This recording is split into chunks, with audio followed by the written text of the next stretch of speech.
Bonjour à toutes et à tous, vous écoutez le podcast Les Conversations Kwibuka. Dans ce podcast, vous aurez l'occasion d'entendre et de voir des auteurs, artistes, journalistes, activistes qui ont eu le courage d'agir et qui ont œuvré pour protéger la mémoire du génocide perpétré contre les Tutsis au Rwanda en 1994. Monsieur Éric Gillet a été avocat au barreau de Bruxelles pendant 43 ans. Il fut président de la section belge d'Amnesty International et fondateur et premier président des éditions francophones d'Amnesty International, dont le siège est à Paris.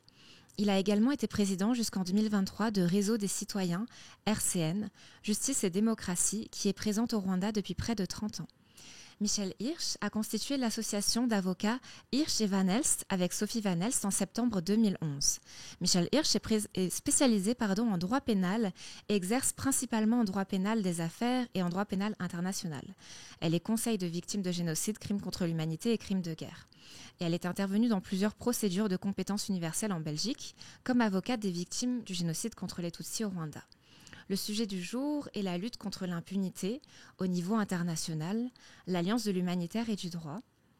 Cher Monsieur Gillet, cher Maître Hirsch, chère Madame Hirsch, merci d'avoir accepté cette invitation.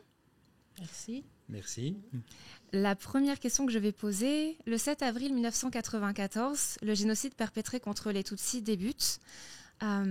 Monsieur Gillet, vous avez auparavant effectué des missions d'enquête portant sur les atteintes aux droits de l'homme du régime Habyarimana, président extrémiste anti-Tutsi. Quelle a été votre action lors de ces années-là ?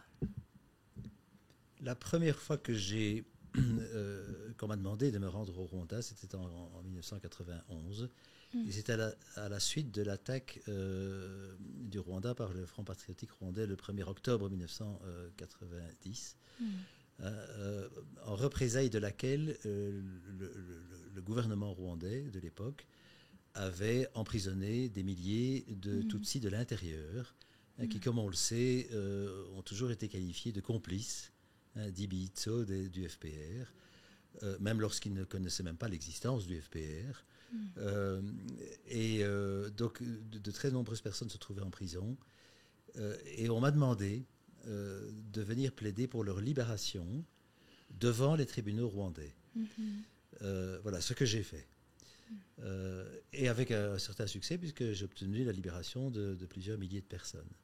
Et puis je suis retourné au Rwanda quelques mois plus tard parce qu'il s'était produit en février 1991 un massacre dans le nord du pays qui était le massacre des Bagogwe, qui est une communauté Tutsi, qui est totalement en dehors de la politique et de la vie rwandaise, qui ce sont des pasteurs et des agriculteurs d'ailleurs aussi, sur les pentes des volcans. Voilà. Mais le FPR avait pris la prison de Ruhengeri. Et le gouvernement rwandais, en représailles... Non loin de là, donc. Ruhengeri, c'est une ville du nord du pays également, donc c'est vraiment non loin de là. Et le gouvernement rwandais avait, en titre de représailles, massacré de nombreux hommes. Et ce massacre n'était pas reconnu. Il n'était pas reconnu par le gouvernement rwandais parce qu'il prétendait que ces hommes étaient en réalité allés rejoindre le FPR. Et on m'avait demandé d'aller faire une première enquête pour voir ce qu'il en était. Ce que j'ai fait. J'ai ramené des premiers éléments. Et c'est ce qui nous a donné l'idée de créer une commission internationale d'enquête composée de plusieurs ONG européennes, africaines, américaines, canadiennes aussi, pour venir enquêter de manière plus approfondie sur ce massacre. Voilà. Et donc nous avons préparé une commission d'enquête qui, au fur et à mesure de sa préparation, a étendu son champ d'investigation à l'ensemble des violations des droits humains commises au Rwanda depuis le 1er octobre 1990. Voilà. Et c'est ce que nous avons fait en 1993. En janvier 1993, nous sommes venus à une dizaine d'experts de droits humains pendant 2 semaines et on a exploré tout le Rwanda. Et on a notamment trouvé toutes les fosses communes dans lesquelles des hommes, Bagogwe, avaient été enterrés. Et notamment dans le jardin d'un bourgmestre à Kinigi, qui est une petite commune dans la même région. on a dû creuser très profond pour retrouver cette fosse commune. Et on en a tourné des images qui ont fait le tour du monde à l'époque, ce qui attestait, entre autres images, parce qu'on a trouvé d'autres fosses communes, qui attestaient de ce crime qui avait été commis. Voilà. Et que nous avons qualifié de crime de génocide. Voilà, donc plus d'un an avant le génocide dont on parle aujourd'hui à l'occasion du 30e anniversaire, on avait qualifié ces crimes de génocide parce que ces gens avaient été massacrés pour ce qu'ils étaient, c'est-à-dire des Tutsis, et pas du tout pour leur implication dans la prise de la prison de Ruwenzori, parce qu'on savait très bien qu'eux n'y étaient pour rien, bien entendu. Voilà. Maître Hirsch, en tant que spécialiste du droit international, comment avez-vous compris le génocide contre les Tutsis dans ses premières heures, avec les informations disponibles en Belgique à l'époque? Quel a été votre point d'entrée vers les procès du génocide contre les Tutsis au Rwanda? Mon point d'entrée, c'est Maître Éric Gillet. En fait, c'est lui qui peut vous parler du début. Moi, je ne suis intervenue que suite à l'intervention d'Éric Gillet. D'accord. Alors, on reste sur la première partie de la question. Mais justement, peut-être que ce serait bien que tu expliques d'abord le début, les premières procédures qui ont été initiées en Belgique et comment. Voilà. La seule chose que je peux dire, c'est qu'en Belgique, on avait une loi en 1993, enfin 93, qui a été adoptée. C'est une loi de compétence universelle. Alors, il faut peut-être expliquer un mot de ce que c'est la compétence universelle, parce que c'est déterminant pour la suite de toutes les procédures dans le monde, en réalité. Et notamment par rapport au génocide des Tutsis au Rwanda. Alors la compétence universelle, c'est la compétence notamment de la Belgique pour juger de crimes commis, par exemple au Rwanda, à des milliers de kilomètres, avec des liens de rattachement ou sans lien de rattachement avec la Belgique. Après la guerre, la guerre 40-45, les nazis n'ont pas été poursuivis dans le monde parce qu'il n'y avait pas de loi de compétence universelle. Il n'y avait que des tribunaux internationaux, procès de Nuremberg, ou des tribunaux en Allemagne, mais il n'y avait pas de compétence universelle. Si vous voulez, la loi de compétence universelle, elle permet que le monde se rétrécisse pour les criminels contre l'humanité. Ça veut dire que les citoyens du monde, et notamment les citoyens belges, étaient compétents pour juger des crimes commis au Rwanda. Et en fait, si on veut voir les choses au niveau global, il y a d'une part des tribunaux internationaux, en l'espèce le TPIR, les tribunaux au Rwanda et Gacaca, et les tribunaux du monde sur base de la loi de compétence universelle. Ça veut dire que l'humanité est concernée par les crimes commis, et notamment le crime de génocide au Rwanda. D'accord, c'est très intéressant, très important à comprendre effectivement avant de continuer la conversation. Maître Gillet, vous avez fait partie donc de la mise en œuvre des premiers procès du génocide contre les Tutsis. Racontez-nous. Oui, alors je reviens un tout petit peu en arrière à cette commission internationale d'enquête que nous avions faite au Rwanda en janvier 1993, parce que, examinant les autres violations des droits humains dont avaient été victimes les Bagogwe, on avait dû se pencher sur un certain nombre d'autres massacres qui avaient eu lieu entre-temps, et qui démontraient un schéma, donc un mode opératoire qui ressemblait de plus en plus à ce que on verra à l'œuvre pendant le génocide à partir du 6 avril 1994. C'est-à-dire qu'on sent qu'on est en train de rôder la manière dont les acteurs vont s'articuler entre eux. L'administration civile, la police, la gendarmerie, l'armée, les milices, mais aussi la presse qui est chargée de véhiculer la propagande, de préparer les esprits. Et on voit de mieux en mieux comment tout cela s'articule. Et on voit de mieux en mieux comment tous ces massacres sont en réalité le résultat d'une entreprise d'État. Et lorsque le génocide commence, le 6 avril, et qu'on le suit bien sûr au jour le jour, eh bien on constate que ce qui est en train de se produire, c'est la même chose, mais à l'échelle du pays.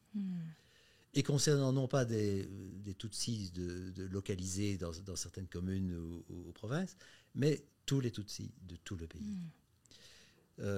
Voilà. Et puis le génocide dure. Il dure 3 mois, un peu plus de 3 mois. Au point que des criminels quittent déjà le Rwanda et arrivent en Belgique. Or, il se fait que les familles en Belgique, qui avaient des leurs au Rwanda, souvent des familles mixtes, mais aussi des Rwandais établis en Belgique et dont la famille était restée là-bas, avaient suivi l'assassinat de leur famille en direct, parce que le téléphone fonctionnait, les gens étaient confinés chez eux, les tueurs passaient de maison en maison. Les gens donc attendaient que les tueurs arrivent chez eux pour se voir massacrer. Ils savaient qui.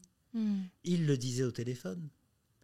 Et lorsque ces gens arrivent en Belgique déjà dès le mois de mai, dès le mois de juin, oui, ils viennent me trouver, les victimes donc viennent me trouver, les familles des victimes, et me dire, mais on les rencontre là, est-ce qu'on doit décidément rester les bras croisés? Qu'est-ce qu'on peut faire? Voilà. Et c'est à ce moment-là qu'on songe, avec donc les Rwandais de Belgique, à des moyens de saisir la justice. Et qu'on va donc déposer, avant que le génocide ne soit terminé, les premières plaintes. Donc ça c'est le début. Alors, on était bien préparés, puisque ça faisait 3 ans qu'on travaillait sur le Rwanda. Oui. Donc on voyait bien ce qui était à l'œuvre. Et ça nous a permis de rédiger rapidement les plaintes. Alors il a fallu effectivement trouver des fondements juridiques, et on a eu cette chance, comme l'a dit Maître Hirsch, de disposer depuis 1 an, à l'époque, c'était une coïncidence incroyable, d'une loi de compétence universelle qui nous permettait à la Belgique de se saisir de cas qui apparemment, au premier abord, ne la concernaient pas, puisque ça se produisait à 8000 km de là. Voilà.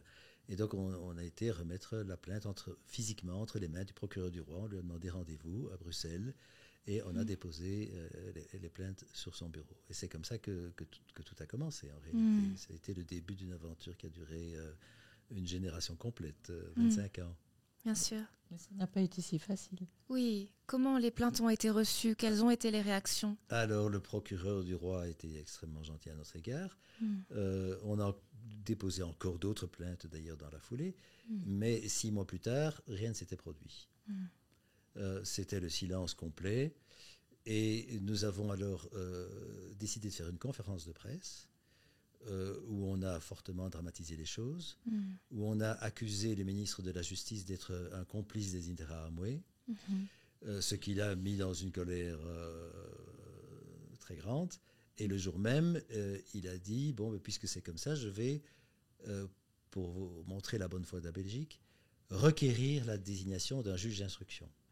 Donc il a fait usage d'un pouvoir dont le ministre de la Justice fait très rarement usage, qui s'appelle le droit d'injonction positive. Donc il peut demander, dans une affaire où aucun juge d'instruction n'est encore désigné, qu'un juge d'instruction soit désigné. Et c'est ainsi qu'on a désigné un juge d'instruction qui a accepté de prendre ces enquêtes en main, mais à la seule condition, c'est qu'il ait les moyens de les mener avec efficacité. C'est-à-dire qu'il soit lui-même déchargé du reste de son cabinet, et qu'il dispose d'une équipe d'enquêteurs à temps plein.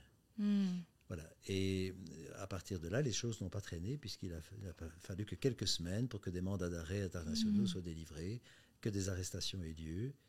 Et puis il s'est rendu alors au Rwanda, dans le cadre de commissions rogatoires. C'est comme ça qu'on appelle les enquêtes qui sont faites par un juge d'un pays dans un autre pays, avec le concours des autorités judiciaires de cet autre pays, donc en l'occurrence des autorités judiciaires rwandaises, voilà, et qui a permis de constituer des dossiers. Voilà, ça c'est le premier obstacle qu'on a dû qu'on a dû franchir. Mais certainement pas le dernier. Mais sûrement pas le dernier. Voilà. Alors, entre-temps, le tribunal pénal international avait été créé par le Conseil de sécurité des Nations Unies. Et les procédures belges sont avérées très productives pour ce tribunal, puisque lui-même, ne disposant d'aucune expérience, a demandé l'évocation à son niveau, parce qu'il a le droit de le faire, de plusieurs dossiers belges, ce qui lui a permis vraiment de mettre le pied à l'étrier. Bien sûr. Alors, nous avons gardé des procédures, le tribunal en a pris, et ce qui a vraiment permis au tribunal pénal international de démarrer. Je dois dire que c'est un des motifs de fierté qu'on a aussi en Belgique, c'est d'avoir permis cela. Bien sûr. Voilà. Maître Hirsch, quel a été donc votre point d'entrée vers ces procès du génocide contre les Tutsis? Et donc, on en est là, dans la procédure, où il y a en tout cas une arrestation en Belgique. Et Maître Gillet, que je ne connaissais pas, a un jour demandé si j'étais prête à intervenir à ses côtés pour défendre les victimes dans les procédures pénales qui étaient en cours en Belgique, sur base de la loi de compétence universelle. Et c'est à ce moment-là, mais à ce moment-là, je dois dire que je connaissais pas grand-chose. En tout cas, je connaissais pas le Rwanda.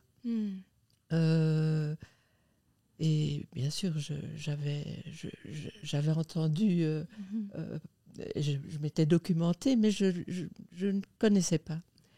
Et le premier combat qu'on a mené, parce que c'est important, mais c'était en Belgique à ce moment-là, et c'est pas encore mon entrée vraiment dans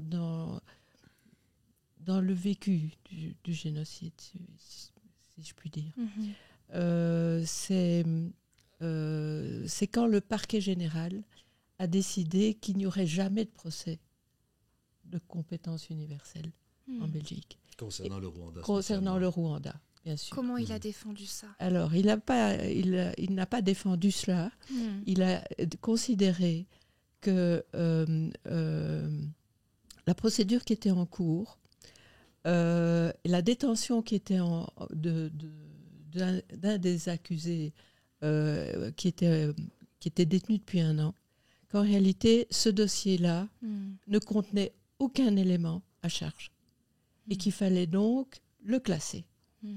Alors que depuis 1 an, la Chambre du Conseil, chaque mois, renouvelait le mandat d'arrêt sur base du fait qu'elle considérait, et ce rapport du juge d'instruction, il y avait des indices. Et du représentant du parquet à l'audience, qu'il y avait des charges qui pesaient contre lui et qui justifiaient le maintien en détention. Bien sûr, on ne maintient pas en détention quelqu'un à l'égard de qui il n'y a pas d'éléments. Et bon, le juge d'instruction avait décerné mandat d'arrêt, donc il estimait qu'il l'avait fait à juste titre, évidemment. Le parquet avait fait des commissions rogatoires avec le juge d'instruction au Rwanda et ils avaient vécu la situation post-génocidaire. Et bon, c'est ce qui avait été un énorme choc pour eux. Et nous nous sommes retrouvés devant le tribunal pour la première fois. Nous ne connaissions pas le dossier parce que le droit belge ne permet pas qu'on ait connaissance du dossier pour la première fois. Avec ces réquisitions du ministère public qui étaient des réquisitions de classement du dossier. Nous étions là pour représenter les victimes. L'accusé était représenté par son avocat. Il y avait le président de la Chambre du Conseil, c'est une audience à huis clos. Il y avait le juge d'instruction et il y avait le procureur. Et c'est une audience, mais vraiment, je la vis encore, qui a été extraordinaire. Parce que le juge d'instruction s'est levé. Il a expliqué pourquoi il fallait renvoyer devant la cour d'assises pour faire juger l'accusé. Le procureur, qui avait reçu l'ordre de requérir le non-lieu, donc le classement du dossier. De ses autorités hiérarchiques. De ses autorités. Par écrit, c'est ça qui était dans le dossier de réquisition de non-lieu. S'est levé en disant, en mon âme et conscience, voilà, je pense qu'il faut renvoyer ce dossier devant la cour d'assises. Et donc je plaide contre ce que la hiérarchie m'a demandé de Oui, dire. Rappelez pour les auditeurs qui seraient peut-être un peu plus jeunes, un procureur, quelle est sa hiérarchie? Le parquet est indivisible. C'est le procureur général qui donnait l'ordre. Donc le sommet de la hiérarchie des poursuites en Belgique. Et qui est représenté à l'audience par ce qu'on appelle un substitut du procureur. Voilà. Et c'est ce substitut du procureur qui a pris sur lui de dire, moi je ne suis pas d'accord avec ma hiérarchie. D'accord. En vertu du fameux adage selon lequel la plume est serve, c'est-à-dire que s'il reçoit l'ordre de déposer un réquisitoire écrit dans un certain sens, il doit le faire. Mais la parole est libre, c'est-à-dire que s'il veut dire l'inverse, il est libre de le faire.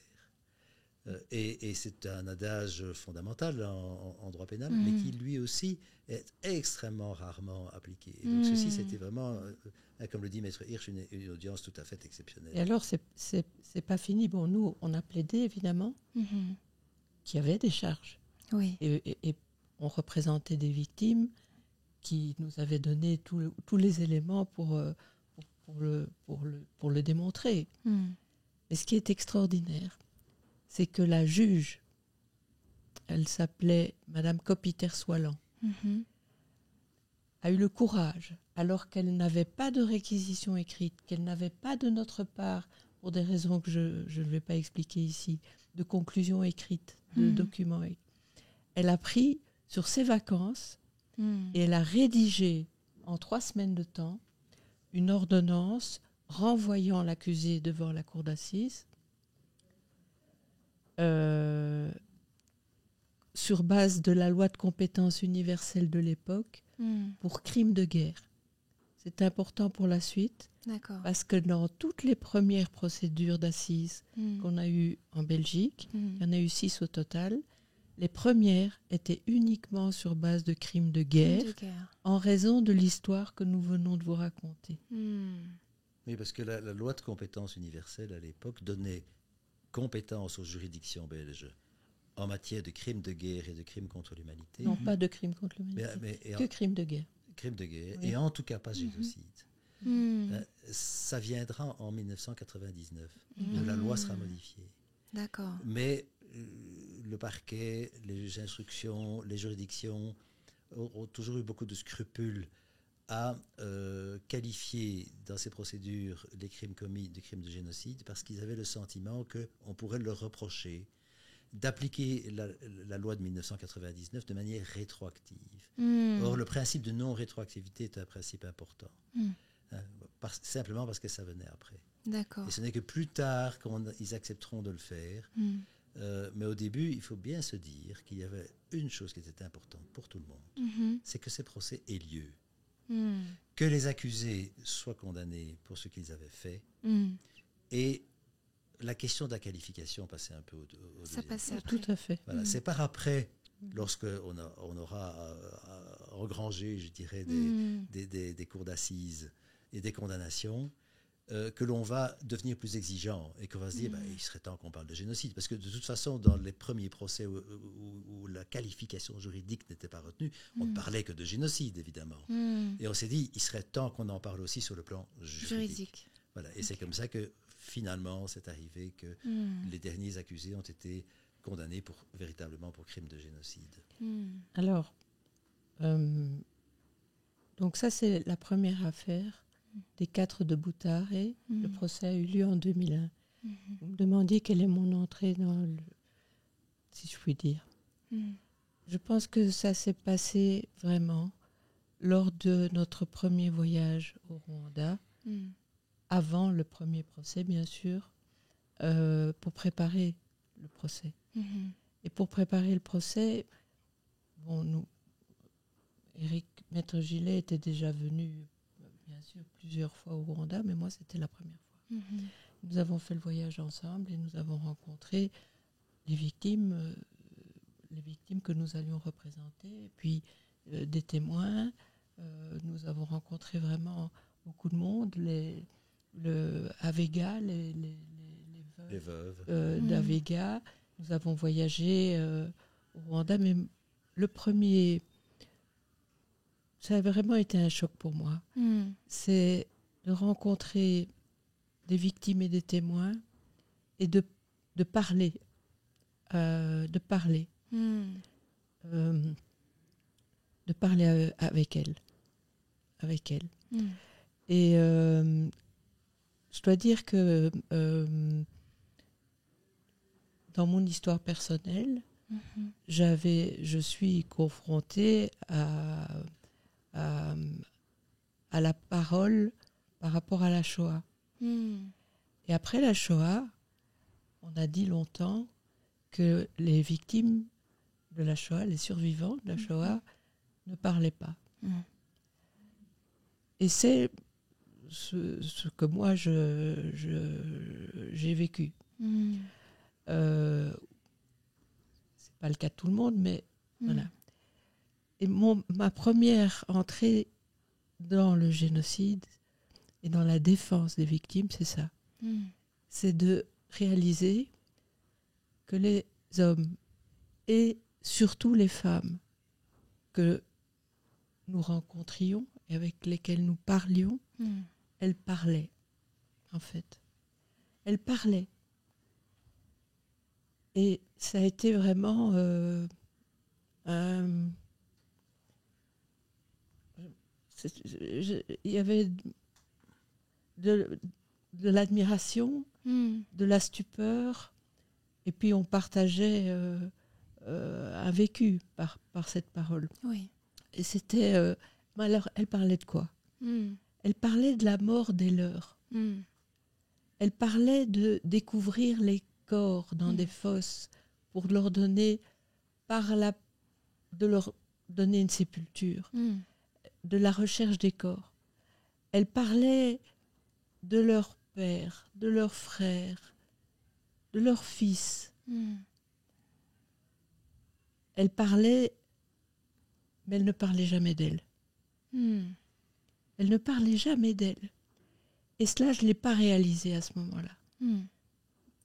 Moi, j'étais avocat de beaucoup de femmes qui avaient été violées.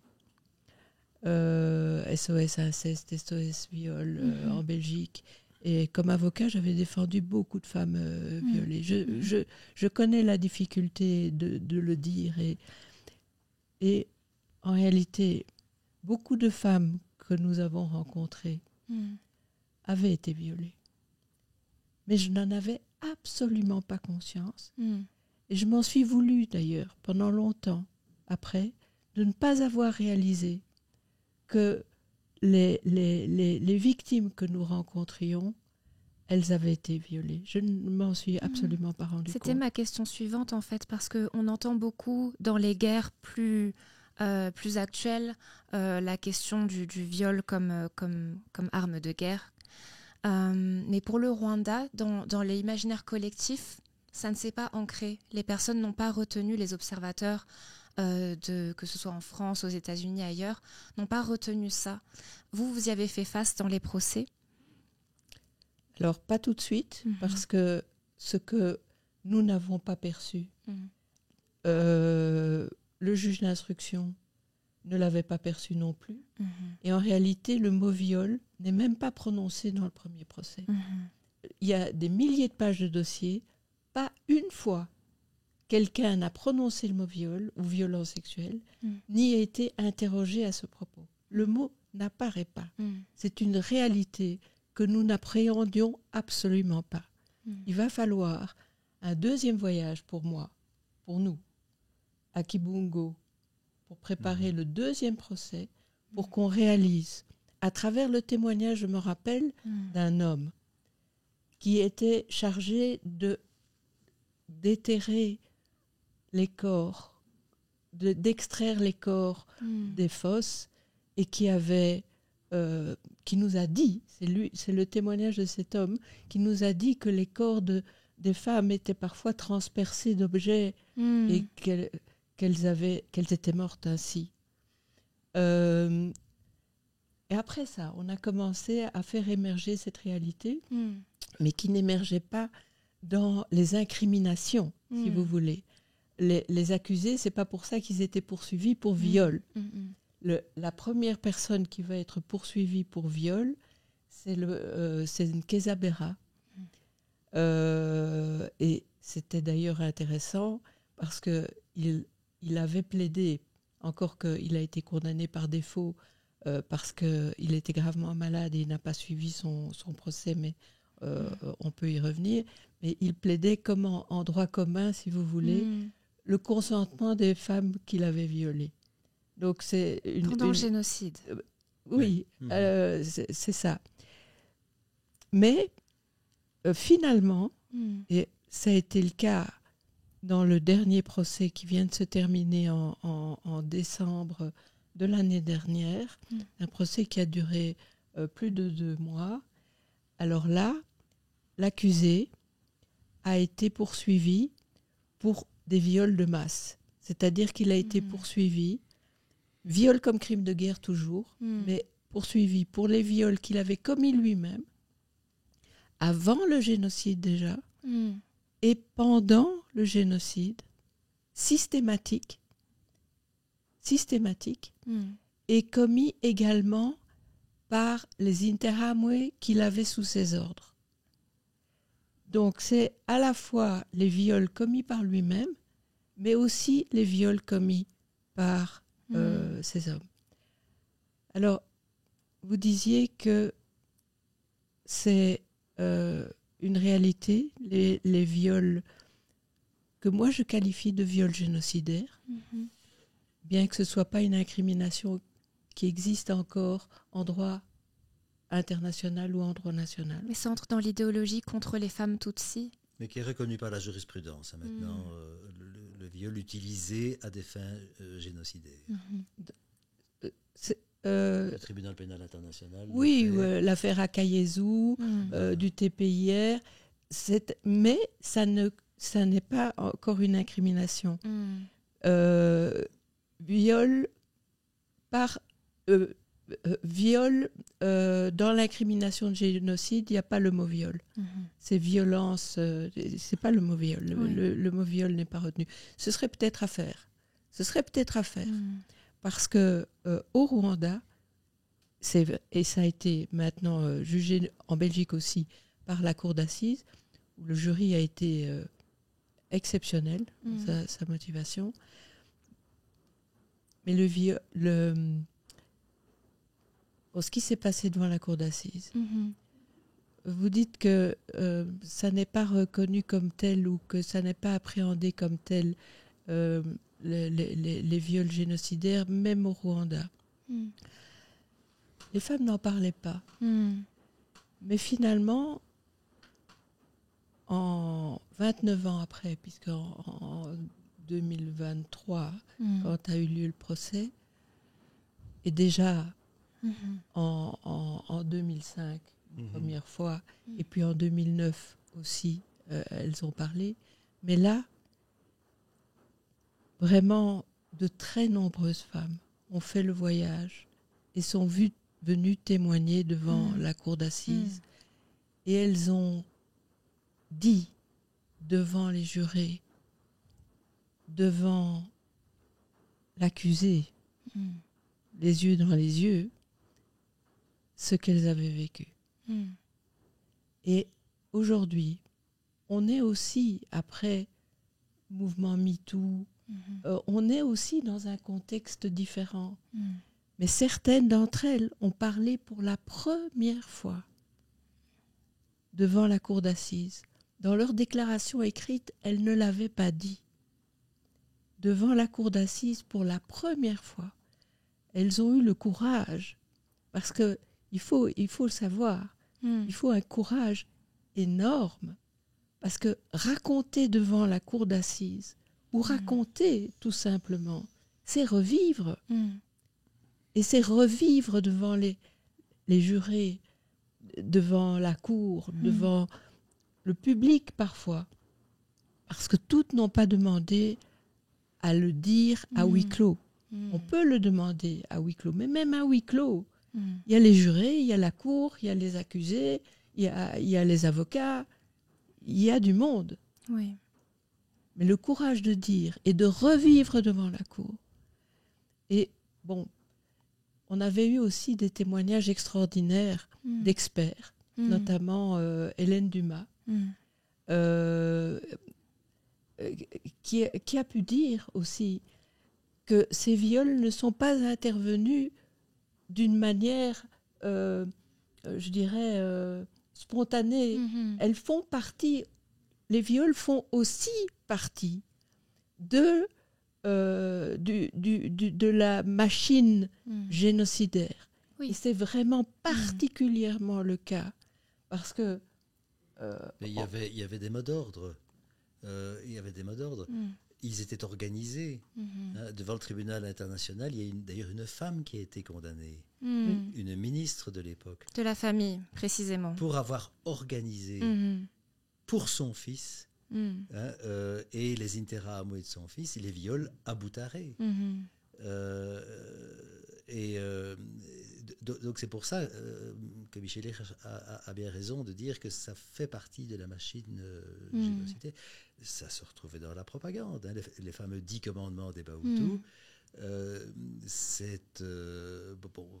Sont majoritairement consacrés aux femmes Tutsis, qui sont considérées comme des espionnes, comme à la solde des Tutsis pour infiltrer l'administration, l'armée, le monde politique rwandais, et dont il faut se méfier parce que ce sont elles les empoisonneuses, et on fait interdiction dans les 10 commandements désormais aux Hutus de se marier avec des femmes Tutsis, aux patrons Hutus d'engager des employés Tutsis, etc. Bon, et tout ça, ces 10 commandements datent ont été publiés pour la première fois en décembre 1990 et trouvent leur aboutissement pendant le génocide par le sort qu'on a réservé aux femmes à ce moment-là. Donc c'est pour ça qu'on dit que ça fait, toutes ces violences à l'égard des femmes font partie de la machine génocidaire. Et particulièrement, je pense. Il y a aussi autre chose. Dans l'ennemi Tutsi, il y a le rôle particulier des femmes Tutsi. Donc c'est un ennemi dans l'ennemi. Oui, on retrouve effectivement, on retrouve ce rôle des femmes Tutsi considérées comme ennemies dans la fameuse définition qui a été faite de l'ennemi par l'armée, dans un document devenu célèbre entre-temps. Ça date du mois de décembre 1992, où les ennemis, c'est bien sûr le FPR, mais c'est aussi tous les Tutsis de l'intérieur, mais c'est aussi tous ceux qui défendent les Tutsis. Ce sont les femmes, et ce sont tous ceux qui, en réalité, ont une lecture de la société rwandaise qui n'est pas ethniste. Donc si vous définissez des classes sociales, des riches, des pauvres, et le document le dit expressément, et que vous avez donc une lecture en termes socio-économiques et non racistes de la société, vous êtes un ennemi. C'est un document très structurant, et pendant le génocide, et les procès que nous avons eus à Bruxelles le démontreront, procès après procès, à quel point cette notion d'ennemi, en réalité, a effacé toutes les autres qualités que vous pouviez avoir. Vous n'étiez plus un voisin, vous n'étiez plus un parent, vous n'étiez plus un époux ou une épouse, vous étiez un ennemi. Et donc, un mari Hutu pouvait tuer son épouse Tutsi, ou l'inverse, simplement parce qu'ils étaient des ennemis. C'est vrai que beaucoup d'historiens ont dit que c'était la différence entre les pogroms des années 50, 60, 70 et le génocide contre les Tutsis, c'est que toutes les dernières barrières de solidarité, par exemple toutes ces femmes qui cachaient des Tutsis dans leur maison, la plupart de ces barrières-là de solidarité avaient été rompues. On avait remplacé toutes les qualifications qui pouvaient exister dans la société par une seule qui était la notion d'ennemi. Et l'ennemi était défini comme je viens de vous le dire. Ce qui faisait beaucoup de monde.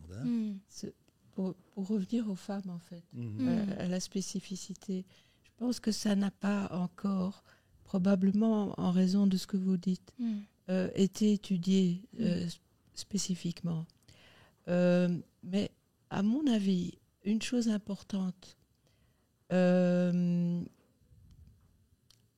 rapport au viol, je parle, systématique des femmes, c'est aussi la période pré-génocidaire d'impunité totale par rapport au viol commis sur les femmes Tutsis.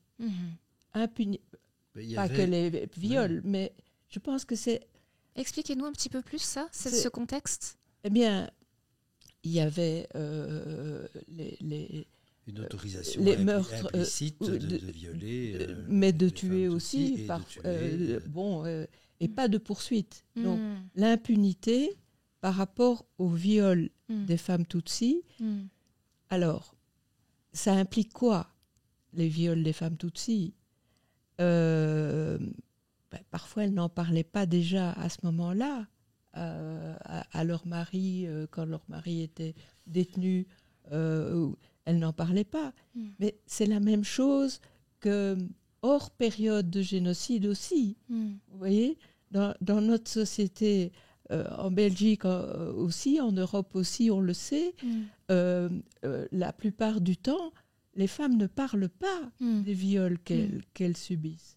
Et ce que je veux dire, c'est qu'il y a une idéologie à l'égard des femmes qui est particulièrement une idéologie pré-génocidaire ou génocidaire au Rwanda avant 1994, bien entendu, qui existe déjà, mais il y a une idéologie générale aussi qui ne permet pas aux victimes de viol de parler, parce qu'il y a une impunité généralisée, même en temps de paix, partout en réalité. Moi, c'est ce qui me permet de dire, depuis longtemps, mais ça s'est confirmé avec le temps, que ce génocide n'est pas du tout une spécificité rwandaise. On sait qu'il y a eu d'autres génocides, mais qu'il est vraiment le point d'aboutissement particulièrement tragique d'une civilisation, et qui est la nôtre. Maître Hisch a vraiment raison d'en parler. C'est le point d'aboutissement d'une civilisation qui est la nôtre. Et on le retrouve dans d'autres domaines d'ailleurs que la question des violences sexuelles. Et c'est peut-être intéressant à cet égard-là de parler un peu du rôle des intellectuels dans ce génocide. Parce Tout à fait. Bon, il se fait qu'on a eu cette chance, je ne sais pas si on peut appeler ça une chance, mais d'avoir tous des accusés qui étaient des intellectuels.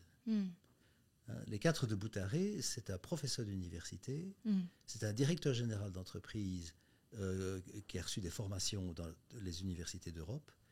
Ce sont 2 religieuses, qui elles-mêmes d'ailleurs ont expliqué qu'elles faisaient des formations pour la population. Donc ce sont des intellectuels. Puis on a eu des commerçants, on a eu un banquier, ce fameux monsieur Nkezabera, un banquier. On a eu un militaire de haut rang. On a eu encore un haut fonctionnaire. Bref, on a tous des intellectuels. Et ce sont tous des gens qui sont formés dans nos universités, qui sont ingénieurs agronomes. Par exemple, M. Neretse, en 2019, était un ingénieur agronome. Ah, le dernier procès. Et donc, ce sont de hauts intellectuels. Le premier, notre professeur d'université, avait participé à la finalisation de la rédaction des 10 commandements des Bahutu à l'université de Louvain-la-Neuve. Et c'est dans les serveurs de l'université de Louvain-la-Neuve en Belgique que le juge d'instruction a découvert les traces de cette implication.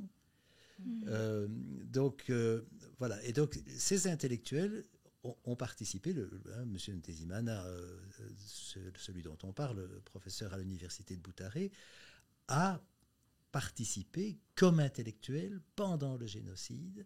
Il a fait des réunions d'intellectuels, des communiqués de presse d'intellectuels, et le gouvernement génocidaire de l'époque, le fameux gouvernement intérimaire, est venu à un moment donné à Boutaré pour demander explicitement l'appui des intellectuels et puis pour les féliciter des ressources intellectuelles qu'ils avaient offertes aux génocidaires. Et on a découvert dans l'université de Boutaré toute la littérature nazie des années 30 du siècle dernier. Donc ils s'en sont inspirés directement. Et donc on a un continuum dans la pensée occidentale qui nous mène à ça. Vous avez raison, c'est d'ailleurs une erreur très commune, même lorsqu'on parle de l'idéologie raciste, de l'histoire du racisme, de l'humanité. Beaucoup de personnes disent que ce sont des gens ignorants. alors même que le racisme a été créé et pensé par des universitaires, par des intellectuels. La même chose pour le génocide contre les Tutsis, merci de le préciser. Le docteur Jean-Damascène Bizimana en communique souvent aussi les détails. Ce sont des intellectuels qui ont préparé ce crime et qui ont planifié son exécution.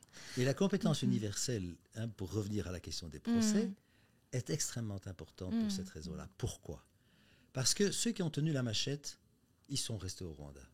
Ce sont des paysans, ce sont des gens qui ont été souvent contraints de le faire, etc. Bon, et qui n'avaient pas les moyens de fuir.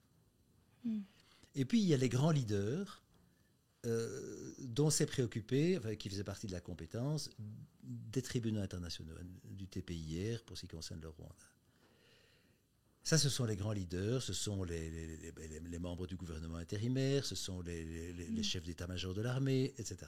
Bon, les hauts gradés, etc.